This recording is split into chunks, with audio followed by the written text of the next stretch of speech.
Hi guys, Miss Yandell here. I hope that everybody's having a really great week. I can't believe that we are already in week 7. That's just crazy that we're already this far into the semester. I hope that you're enjoying the reading and the thinking and the writing that we're doing this semester.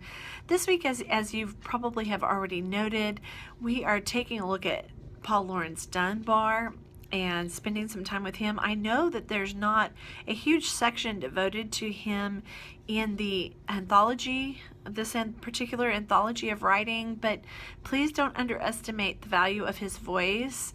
And I hope that after having read this, that you will gain a great appreciation for his voice in American literature since the Civil War.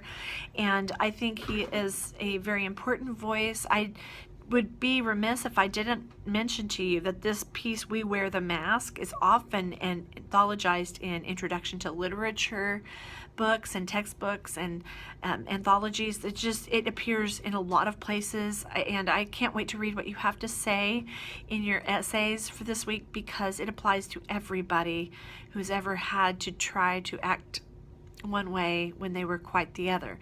But in my instructor lecture this week, I want to focus on a study that we're doing, a discussion board activity that involves 3 pieces that have something to do with one another. So they have quite a few similarities.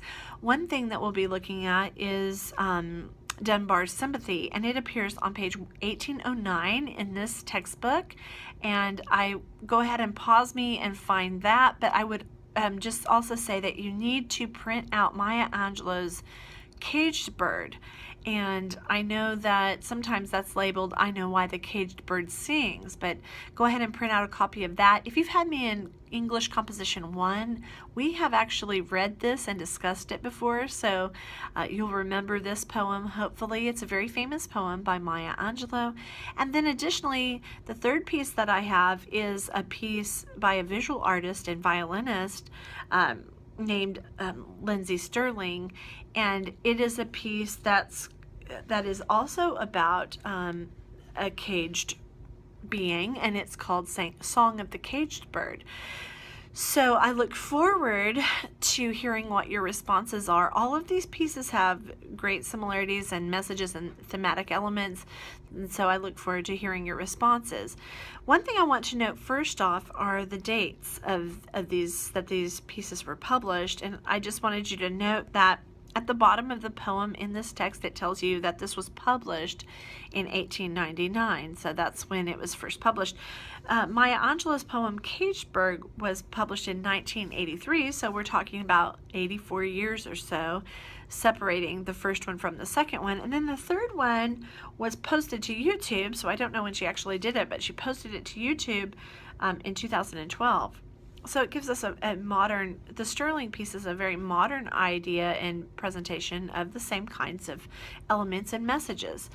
So let's take a look together at Sympathy by Paul Laurence Dunbar, shall we? Okay.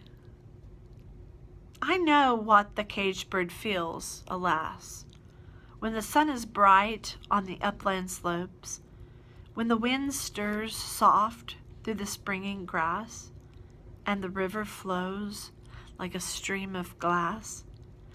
When the first bird sings, and the first bud opes, and the faint perfume from its chalice steals, I know what the caged bird feels. I know why the caged bird beats its wings, till its blood is red on the cruel bars.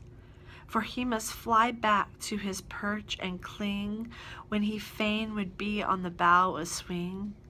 And a pain still throbs in the old scars, and they pulse again with a keener sting. I know why he beats his wing. I know why the caged bird sings, ah, me, when his wing is bruised and his bosom sore, when he beats his bars, and he would be free. It is not a carol of joy or glee, but a prayer that he sends from his heart's deep core, but a plea that upward to heaven he flings, I know why the caged bird sings. What a beautiful piece. And I might say, we're reading Maya Angelou on purpose. She wrote an entire piece on I Know Why the Caged Bird Sings, and that's a head nod, a reference back here to this one by Dunbar and others who talked about this idea of what a caged bird is. I might say it's beyond my scope right now, but if you choose to write something about We Wear the Mask, it does have a lot to do with being a caged bird as well, so you can input something from that piece if you choose to in your discussion board responses. It definitely relates. Dunbar very much composes his pieces, and they're very reflective of caged birds, so to speak.